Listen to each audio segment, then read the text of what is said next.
Баршаңызға сәлем, каналыма қош келдіңіздер.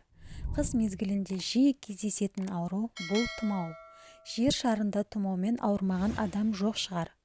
Тұмау жұқтырмауының әрі одан тез емделудің жолы бар ма? Ендеше халық еміне жүгініп көрейік. Тұмауратқан адам тәулігіне 2 литр сұйықтық ішкені дұрыс.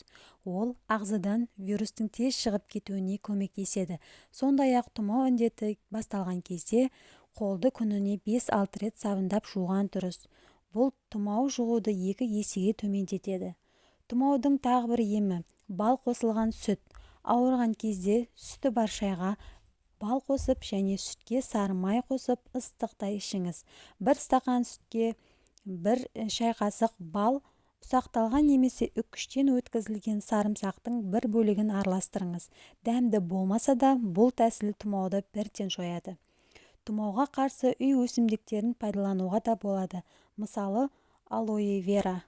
Алоэ вера жапырағының сөліне бірнеше тамшы өсімдік майын қосып, мұрынға тамызған жөн. Егер алоэ табылмаса, оның орнына сәбіз шырынын пайдалануға болады. Оған бірнеше тамшы сарымсақ сөлін қосуды ұмытпаңыз. Мұрныңыз бітіп қалса, пияздың суы да жақсы көмектеседі. Ол үшін таза мақтаны пияздың суына шылап бірнеше минут мұрын қуысына салып қойыңыз. Күніне 4-5 рет қайталау қажет.